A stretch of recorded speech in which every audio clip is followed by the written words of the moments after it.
વિદ્યાર્થી મિત્રો, આપણે ગયા વખતે ગયા તાસની અંદર આપણે જોયું ભાઈ ચેપ્ટર નંબર 2 ની અંદર કે ભાઈ વિટેકરની 5 સૃષ્ટિ વર્ગીકરણ પદ્ધતિ કે જેની અંદર સૌથી પહેલા જે સૃષ્ટિ હતી તે છે મોનેરા, બીજી આપણે જોવાની છે તે છે પ્રોટિસ્ટા, ત્રીજી જે છે તે ફૂગ, ચોથી વનસ્પતિ સૃષ્ટિ અને પાંચમી પ્રાણી સૃષ્ટિ.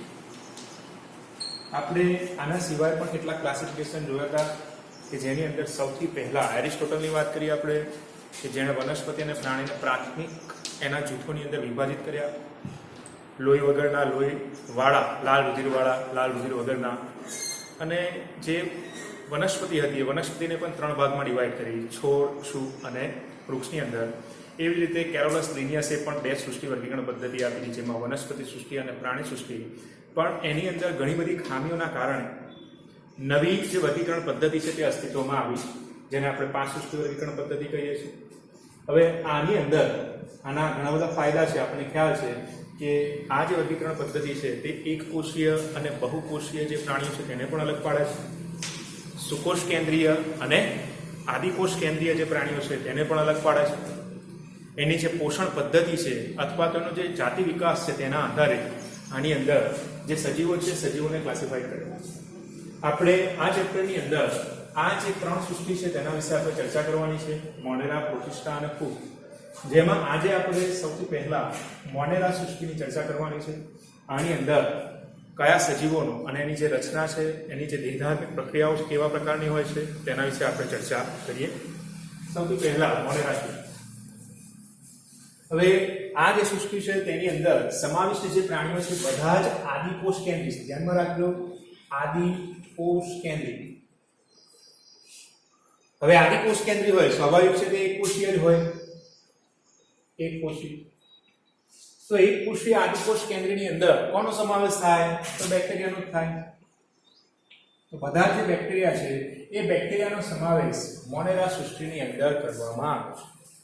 આપણે બેક્ટેરિયાની જો વાત કરીએ તો એક ખોબો જો આપણે માટે લઈએ, એક ખોબો માટે, તો એની અંદર પણ સેંકડોથી વધારે પ્રમાણની અંદર આપણને બેક્ટેરિયાની સંખ્યા જોવા મળે.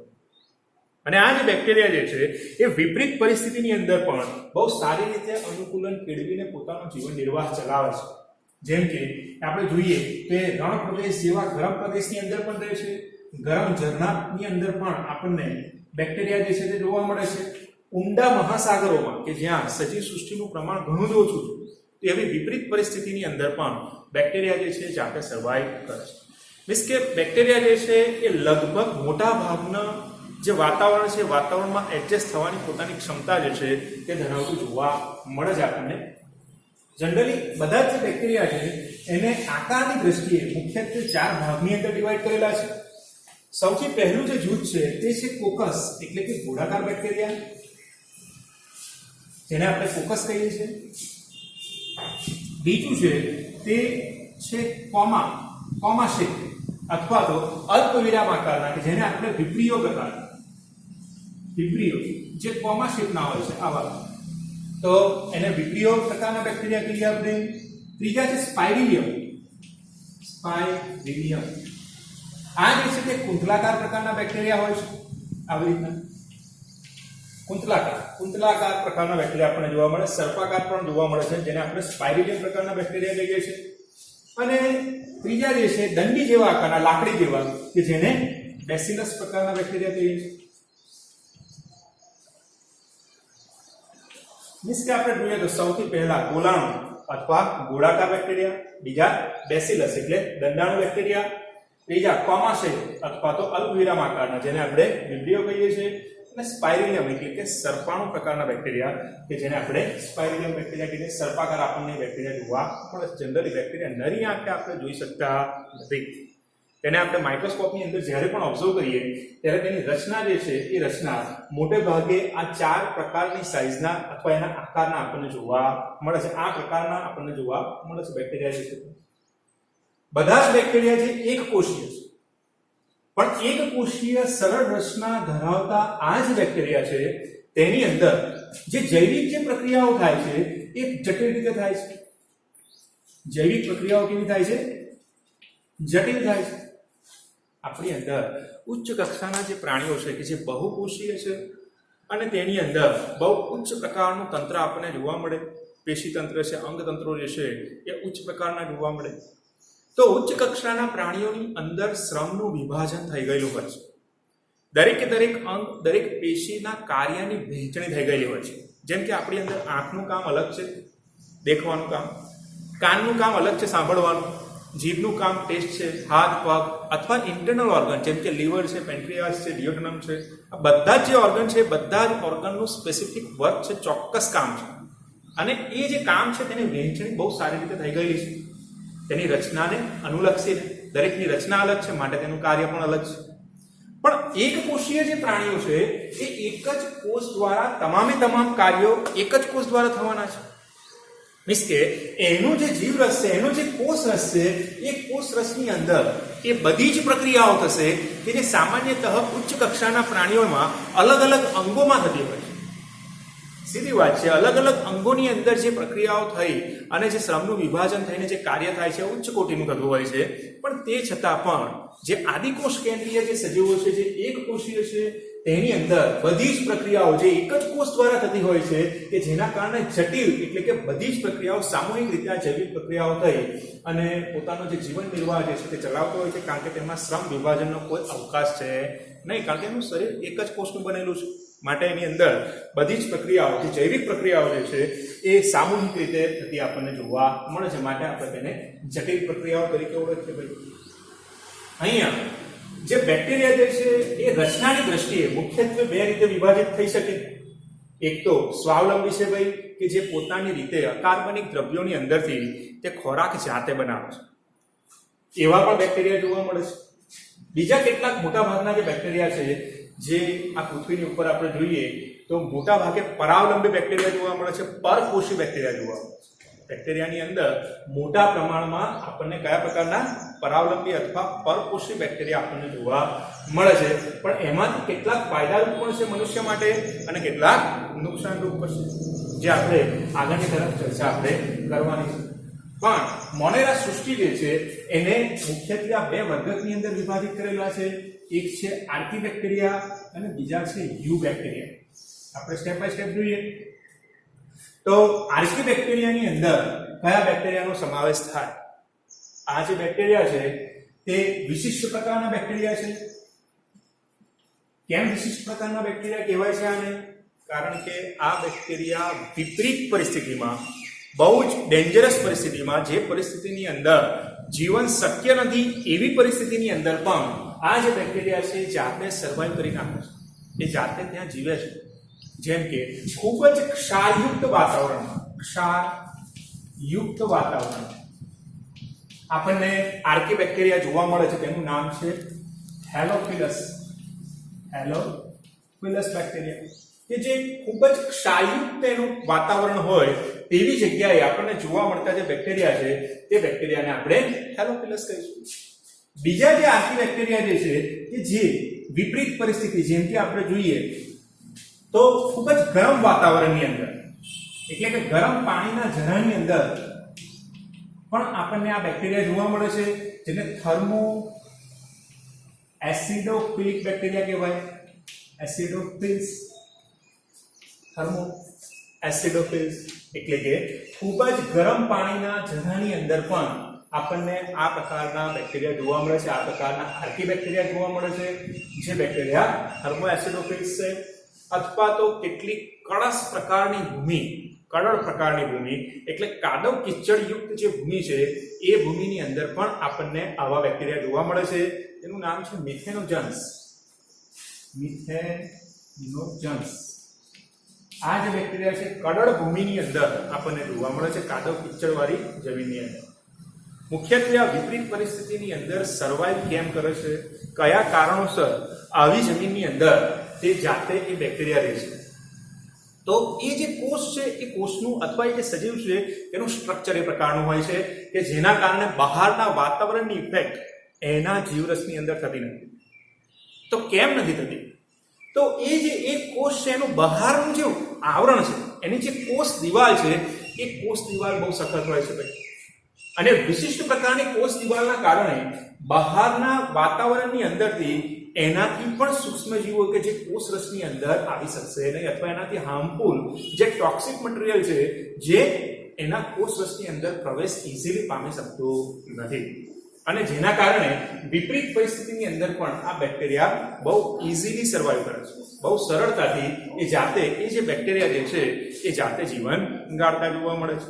જેમ કે મિથેનોજન્સની આપણે વાત કરી તો કેટલાક ચરતા પશુ જેમ કે ગાય છે, ભેંસ છે, તો આ જે પ્રાણીઓ છે એ પ્રાણીઓના પાચન તંત્રની અંદર આપણને આ બેક્ટેરિયા જોવા મળે છે, અને તેમનું જે છાણ છે, એમનું જે ગોબર છે, તેની અંદર આપણને આ મિથેનોજન્સ પ્રકારના બેક્ટેરિયા જોવા મળે છે કે જે મિથેન વાયુના નિર્માણ માટે જવાબદાર છે.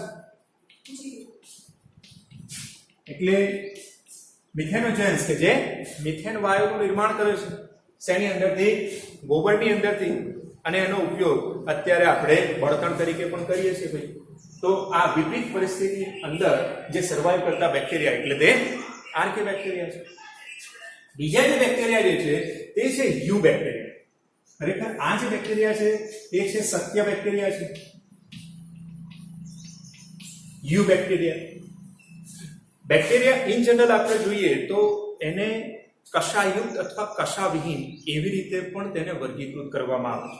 કેટલાક બેક્ટેરિયા એવા હોય છે કે જેની અંદર આપણને કશા જોવા મળે છે, એ જાતે ચલિત અવસ્થામાં હોય છે, અને કેટલાક બેક્ટેરિયા કશાવિહીન પણ હોય છે, એટલે તે અચલિત અવસ્થામાં બી હોય છે. તો એને કશા છે કે નહીં એના આધારે પણ આપણે તેને વર્ગીકૃત કરીએ છીએ. એવા બેક્ટેરિયાને યુ બેક્ટેરિયા. જનરલી આ જે બેક્ટેરિયા છે એ મુખ્યત્વે બે ભાગની અંદર ડિવાઈડ કરેલા છે. એક છે સ્વાવલંબી અને બીજા છે પરાવલંબી બેક્ટેરિયા. સ્વાવલંબી કે જે અકાર્બનિક દ્રવ્યોમાંથી પોતાની જાતે ખોરાક બનાવે છે. અહીંયા ડિટેલમાં આપણે જોઈએ તો પોતાની જાતે ખોરાક બનાવવા વાળા આ જે બેક્ટેરિયા છે તે પણ બે પ્રકારના છે. એક તો પ્રકાશ સંશ્લેષણ કરીને ખોરાક બનાવે છે, અને બીજું અકાર્બનિક દ્રવ્યોની અંદરથી તે જાતે પોષણ મેળવે છે. તો અહીંયા જે સ્વાવલંબી બેક્ટેરિયા છે કે જે બેક્ટેરિયાને આપણે સાયનોબેક્ટેરિયા કહીએ છીએ. આ જે પ્રકાશ સંશ્લેષિત બેક્ટેરિયા કે જેને આપણે શું કહીએ છીએ? સાયનોબેક્ટેરિયા.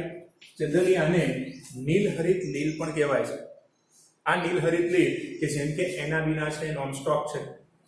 તો આવી જે લીલ છે એ લીલની અંદર ઉચ્ચ કક્ષાની જે વનસ્પતિ છે એ વનસ્પતિ જેવા હરિતદ્રવ્ય તેની અંદર આવેલા હોય છે. તેની અંદર ક્લોરોફિલ એ આવેલું હોય છે, હરિતદ્રવ્ય એ, કે જેના દ્વારા તે પ્રકાશ સંશ્લેષણ કરે છે. દેખો અહીંયા હરિત કણ નથી, હરિત દ્રવ્ય છે. હરિત કણ એ અંગિકા છે કોષની અંદર, જે આપણે ચેપ્ટર નંબર 8 માં જોઈશું. પણ હરિત દ્રવ્ય આ એક પ્રકારનું પ્રોટીન છે જે લીલા રંગનું છે. ઉચ્ચ પ્રકારની જે વનસ્પતિ આવૃત બીજધારીમાં હરિત કણની અંદર ક્લોરોફિલ એ, ક્લોરોફિલ બી, ઝેન્થોફિલ, કેરોટીન જેવા આપણને જે રંજક દ્રવ્યો છે તે જોવા મળે છે, જેની અંદર ક્લોરોફિલ એ અને બી હરિત દ્રવ્ય તેની અંદર આવેલું છે. પણ અહીંયા આ જે નીચલી કક્ષાના સજીવો એની અંદર સાયનોબેક્ટેરિયા જેને આપણે કહીએ છીએ નીલહરિત લીલ, જેની અંદર આપણને માત્ર ને માત્ર ક્લોરોફિલ એ પ્રકારનું હરિતદ્રવ્ય આપણને જોવા મળે છે. અહીંયા જે નોનસ્ટોપ હોય છે, દાખલા તરીકે આ નોનસ્ટોપ છે, તો એની જે રચના છે આમાં ઘણા જે બેક્ટેરિયા છે એ બધા જ બેક્ટેરિયા કે જે એકકોષીય હોય છે ખરા, પણ ઘણા પ્રકારના બેક્ટેરિયા કે જે તંતુમય હોય છે, અને કેટલાક જે છે તે વસાહતી હોય છે. તંતુમય હોય એટલે આપણને એવું લાગે કે તે બહુકોષીય છે, પણ ખરેખર હોય છે તે માત્ર એકકોષીય. વસાહતની અંદર આપણને તે જોવા મળે છે. હવે આ નોનસ્ટોપની આપણે વાત કરીએ તો આની આજુબાજુ આપણને મ્યુસિલેજનું આવરણ આપણને જોવા મળે. આ મ્યુસિલેજનું આવરણ છે, અને આના દરેક કોષોની અંદર આપણને ક્લોરોફિલ એ પ્રકારનું હરિતદ્રવ્ય જોવા મળે છે. બીજું આની અંદર બીજો એક કોષ આવેલો હોય છે કે જે કોષને આપણે અભિકોષ કહીએ છીએ. આ જે કોષ છે તેને આપણે શું કહીશું? અભિકોષ. આ જે અભિકોષ છે તેના દ્વારા નાઇટ્રોજન જે છે, નાઇટ્રોજનનું સ્થાપન થાય છે. એટલે હવામાં જે 78% જે નાઇટ્રોજન છે જેનું સ્થાપન કરવા માટે ઘણી બધી વનસ્પતિ અલગ અલગ પ્રયુક્તિઓ અજમાવે છે. એમાં આ જે આદિ પ્રકારના જે સજીવો છે જે હવામાંના નાઇટ્રોજનનું સ્થાપન કરી શકવા માટે કેપેબલ છે, કારણ કે તેની અંદર અભિકોષ આવેલા હોય છે જે હવામાંના N2 નું જમીનની અંદર ક્ષાર NO2 NO3 સ્વરૂપે NH4 સ્વરૂપે તેનું સ્થાપન કરે છે નાઇટ્રેટ નાઇટ્રાઇટ તેમજ એમોનિયા સ્વરૂપે કે જેનો ઉપયોગ દરેક વનસ્પતિ મૂળ દ્વારા નાઇટ્રોજનનું શોષણ કરી અને નાઇટ્રોજન કેવી રીતે ઉપયોગી છે તમે જાણતા હશો બધા જ એમિનો એસિડ્સના બંધારણમાં હોય છે બધા જ ન્યુક્લિક એસિડ્સના બંધારણમાં હોય છે કે જેના કારણે ન્યુક્લિક એસિડ્સ અને એમિનો એસિડ્સના સંશ્લેષણમાં નાઇટ્રોજન એ અતિ ઉપયોગી છે તો વનસ્પતિ એવી રીતે નાઇટ્રોજનનું શોષણ કરે છે પણ જમીનની અંદર નાઇટ્રોજન હોવો જરૂરી છે NO2 NO3 સ્વરૂપે અને એ હવામાંથી કેવી રીતે સ્થાપન કરે છે તો આવા સજીવો અભિકોષ દ્વારા હવામાંના N2 નું NO2 NO3 અથવા NH4 સ્વરૂપે તેનું સ્થાપન કરતો જોવા મળશે આ વાત થઈ સ્વાવલંબી બેક્ટેરિયાની પોતાની જાતે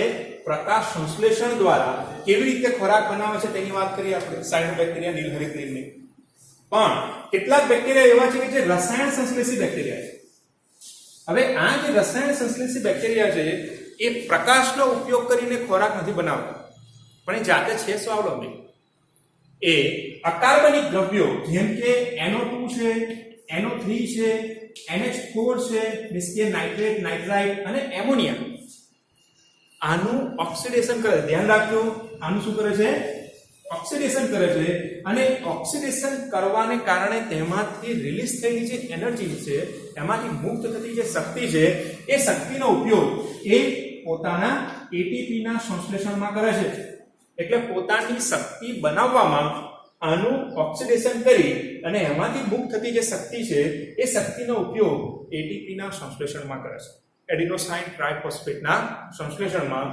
જે એનર્જી જે જોઈએ છે એ એનર્જી શેમાંથી મેળવે છે નાઇટ્રેટ નાઇટ્રાઇટ તેમજ એમોનિયાના ઓક્સિડેશનના કારણે જનરલી રસાયણ સંશ્લેષી બેક્ટેરિયા જે છે તે નાઇટ્રોજન છે ફોસ્ફરસ છે લોહ છે આવા બધા જે આયનો છે તેના પુનઃ ચક્રીયકરણની અંદર પણ તે જાતે કુદરતની અંદર નેચરની અંદર સહાયરૂપ થતા હોય છે જો એ ના હોય તો એનું ચક્રીયકરણ જનરલી થતું નથી મોટાભાગના બેક્ટેરિયા કે જે વિઘટકો તરીકે વર્તે છે વિઘટકો એટલે શું તો કોઈ પણ સજીવ જ્યારે મૃત્યુ પામે છે ત્યારે એ સજીવનું જે શરીર છે કે જે શરીર જે મહાઅણુઓનું બનેલું છે જેમ કે પ્રોટીન છે કાર્બોહાઈડ્રેટ્સ છે લિપિડ્સ છે ન્યુક્લિક એસિડ્સ છે પણ આ જે મહાઅણુઓ તે શેના બનેલા છે તો અકાર્બનિક દ્રવ્યોના જેમ કે કાર્બન છે હાઇડ્રોજન છે ઓક્સિજન છે નાઇટ્રોજન છે અથવા તો બીજા ઘણા છે જેમ તમે મેન્ડલના આવર્ત પુસ્તકની અંદર કેમિસ્ટ્રીમાં તમે બધા હશો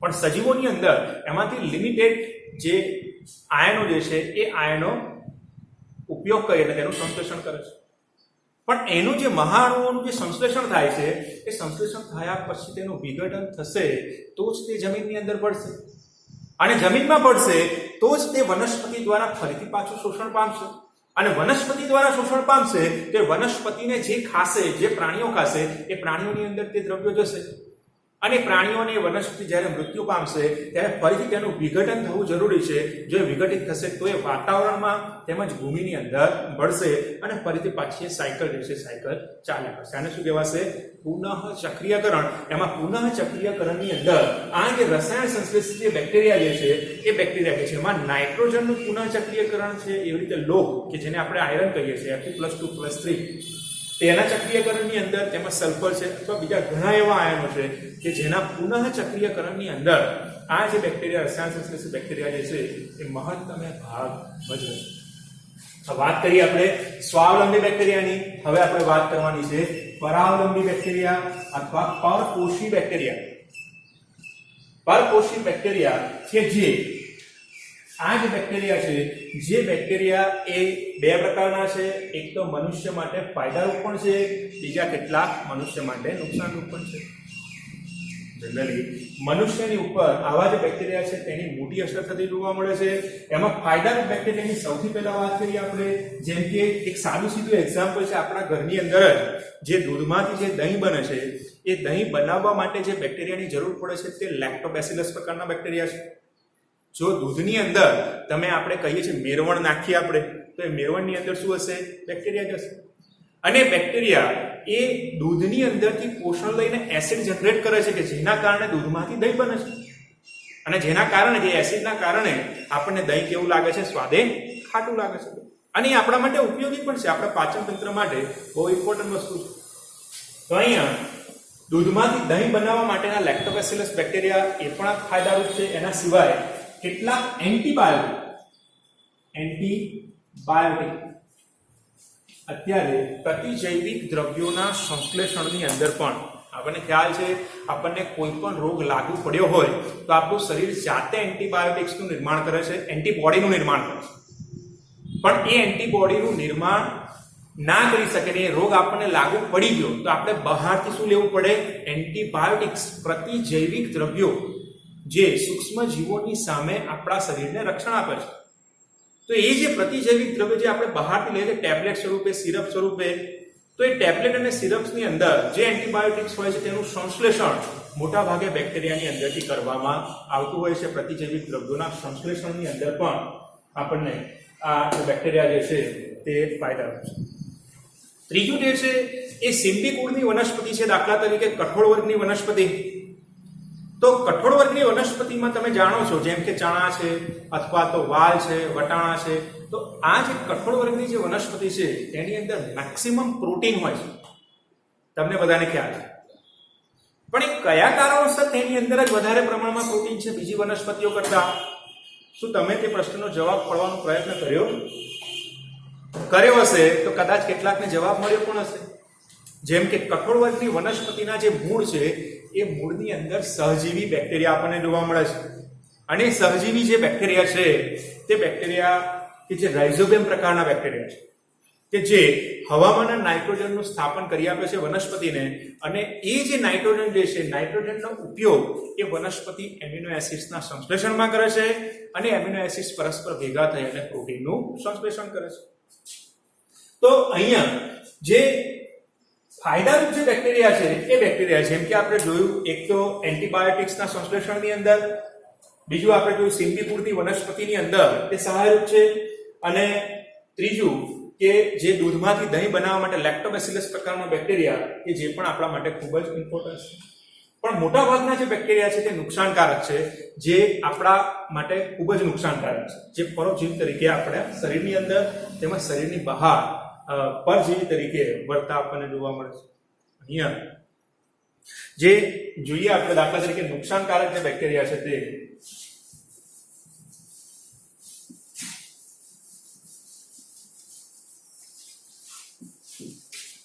એમાં નુકસાનકારક બેક્ટેરિયાની અંદર તો એ જે તે સજીવ જે છે એ સજીવની ઉપર, દાખલા તરીકે સજીવના શરીરની ઉપર અથવા શરીરની અંદર તે પરોપજીવી તરીકે વર્તતા હોય છે. જેમ કે આપણે જોઈએ તો લીંબુની અંદર આપણને ચાઠા જોવા મળે છે, તો તે પણ આ બેક્ટેરિયાના કારણે. મનુષ્યની ઉપર આપણે જોઈએ તો અત્યારે ટાઇફોઇડ નામનો રોગ, એવી રીતે કોલેરા છે, તો એવી રીતે ધનુ છે. આ જે રોગો છે એ રોગો જે બેક્ટેરિયાથી થતા જોવા મળે છે. મીન્સ કે આવા જે બેક્ટેરિયા છે એ મનુષ્ય માટે ખૂબ જ નુકસાનકારક આપણને જોવા મળે છે, કે જેના કારણે આપણું જે શરીર છે તેની સામે જો સર્વાઈવ ના કરે તો એ જે શરીર છે તેનું મૃત્યુ પણ થઈ શકે છે. અહીંયા એ જે બેક્ટેરિયા છે તે જાતે પ્રજનન કેવી રીતે કરે છે? તો એ પ્રજનન મુખ્યત્વે જનરલી સાનુકૂળ પરિસ્થિતિની અંદર ભાજન દ્વારા પ્રજનન કરતું જોવા મળે. મીન્સ કે તેનું ઉપસંકોચન થાય અને એક બેક્ટેરિયામાંથી બે બેક્ટેરિયાની અંદર વિભાજિત થઈ જાય છે. પણ પ્રતિકૂળ પરિસ્થિતિની અંદર તે બીજાણુઓનું પણ નિર્માણ કરે છે, અને બીજાણુઓનું નિર્માણ કરી અને જાતે પ્રતિકૂળ પરિસ્થિતિમાં સર્વાઈવ કરવાનો પ્રયત્ન કરે છે. આ સિવાય એક બેક્ટેરિયામાંથી ડીએનએ બીજા બેક્ટેરિયાની અંદર જાય છે, એટલે ડીએનએની આપ-લેની પ્રોસેસ દ્વારા પણ તે પ્રજનન કરે છે. તો આ બે પ્રજનન જે છે તે પ્રતિકૂળ પરિસ્થિતિમાં કરે છે, જ્યારે સાનુકૂળ પરિસ્થિતિની અંદર એટલે એને અનુકૂળ છે તેવા વાતાવરણની અંદર જનરલી તે ભાજન દ્વારા પ્રજનન કરતો જોવા મળે છે. છેલ્લું આપણે જોઈએ માઇકોપ્લાઝ્મા. માઇકોપ્લાઝ્મા એ પણ એક પ્રકારના બેક્ટેરિયા છે કે જેની આજુબાજુ આપણને કોષ દિવાલ જોવા મળતી નથી. સૌથી નાનામાં નાના સજીવ છે આ, કારણ કે વાયરસને આપણે સજીવ કહેવા કે કેમ એ પણ એક મોટો પ્રશ્ન છે. એટલા માટે માઇકોપ્લાઝ્માને અત્યારે આપણે સૌથી નાનામાં નાના સજીવો કીધા છે. તે ઓક્સિજન વગર પણ જીવી શકે છે અને પેથોજેનિક છે, એટલે કે તે મનુષ્ય અથવા બીજા બધા પ્રાણીઓ અને વનસ્પતિને એ અત્યારે નુકસાનકારક રીતે વર્તન જોવા મળે છે. બાકીની ચર્ચા આપણે આગળ કરીશું.